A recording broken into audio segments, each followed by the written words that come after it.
حج کے 5 دن ہیں۔ پہلے تو حاجیوں کو دیکھتے ہیں کہ مینا کے دن جب قریب آنے والے ہوتے ہیں نا تو حاجی گھبرائے ہوئے ہوتے ہیں، کیا ہوگا، خیمے میں کیسے رہیں گے، رش بہت ہوگا، احرام کتنے دن پہننا پڑے گا۔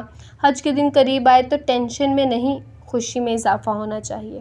سب سے پہلی بات، بہت بڑی ٹینشن آپ کی ریلیز یہ کر دیتی ہوں کہ احرام آپ نے 5 دن نہیں بس 2.25 دن باندھنا ہے، صرف 2.25 دن کا احرام ہے۔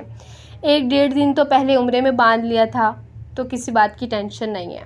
آپ احرام سے فرینڈلی ہو جائیں، اور حج میں میکسیمم 2.5 دن کا احرام ہے، کوئی 5 دن کا احرام نہیں ہے، ٹھیک ہے۔ آدھی ٹینشن تو ویسے ہی ریلیز ہو گئی۔ اب آ جائیے حج کے 5 دن، وہ کون کون سے ہیں؟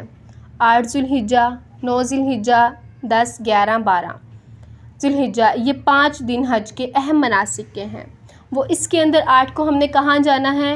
مینا جانا ہے انشاءاللہ عز و جل۔ ظہر کی نماز سے پہلے مینا پہنچ جائیں، اور 5 نمازیں مینا میں پڑھنی ہیں، ظہر، عصر، مغرب، عشاء اور فجر۔ فجر پڑھیں گے، وہ کون سا دن ہو جائے گا؟ 9 ذی الحجہ۔ 8 کی ظہر سے لے کر 9 کی فجر تک ہم نے مینا میں رہنا ہے۔ 5 نمازیں مینا میں پڑھنا سنت ہے۔ اب 9 کی فجر کے بعد یاد رکھیے گا، حج کا اہم دن جس کو وقوف عرفہ اور جسے کہیں کہ رکن اعظم، جس کے بغیر حج ہو ہی نہیں سکتا، وہ ہے عرفات کا دن، اور اب یہ دن آ گیا ہے 9 ذی الحجہ، یہ یوم عرفات کہلاتا ہے۔ اب حاجی کو جانا ہے عرفات کے میدان میں۔ جو 9 ذی الحجہ کا دن ہے وہ پورا دن ہم نے کہاں گزارنا ہے؟ عرفات میں۔ یہ خاص دن ہے جسے جیسے ہی ظہر کا وقت شروع ہوگا تو ظہر کا وقت شروع ہوا اور جتنے لوگ وہاں عرفات میں موجود ہیں احرام کی نیت کے ساتھ سب حاجی ہو گئے۔ ہاں، ایک لمحہ بھی کسی نے ظہر کا وقت شروع ہونے کے بعد سے لے کر اگلے دن صبح صادق سے پہلے عرفات میں گزار لیا، وہ حاجی ہو گیا۔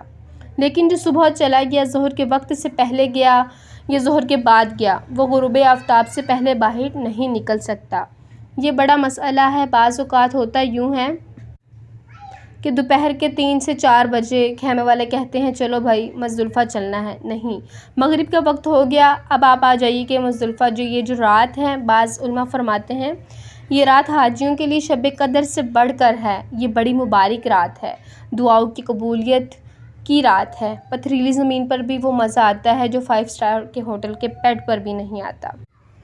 اللہ کی رضا کے لیے لوگ زمین پر پڑے ہوئے ہوتے ہیں۔ بہرحال یہ رات وہاں گزارنے کے لیے اب آ گیا 10 ذو الحجہ کی صبح۔ پاکستان میں ہم دن 10 تاریخ کو ہم یہاں پر عید مناتے ہیں، قربانی کرتے ہیں۔ جو اب 10 تاریخ کو ہم نے کام کرنے ہیں وہ ہم نے رمی کرنی ہے، ہم نے شیطان کو کنکری مارنی ہے، اس کے بعد قربانی کرنی ہے، اس کے بعد حلق کرنا ہے۔ ان تینوں چیزوں کی ترتیب یاد رکھیے، پہلے کیا کرنی ہے؟ رمی کرنی ہے، اس کے بعد قربانی کرنی ہے، اس کے بعد حلق کرنا ہے۔ اب احرام سے فارغ ہو گئے، احرام کا ٹائم ہو گیا، ابھی 10 تاریخ کی صبح ہوئی، دوپہر ہو جائے گی زیادہ سے زیادہ، صرف 2.5 دن احرام سے آپ فارغ ہو جائیں گے۔ صرف ایک پابندی باقی رہے گی جو مرد اور عورتوں کے معاملات میں ہے، اس کے بعد آپ طواف زیارہ کر لیں، وہ پابندی بھی ختم ہو جائے گی۔ اس کے بعد جیسے 10 کو بہت زیادہ جیسے بیزی ہوتے ہیں، پہلے رمی کریں گے، پھر قربانی کریں گے، پھر حلق کریں گے، غسل وغیرہ سے فارغ ہو کر لباس پہنیں گے۔ اگر شام کو طواف عرفہ یاد ہے کر لیا تو ٹھیک ہے، اس سے اگلے دن بھی آپ کر سکتے ہیں۔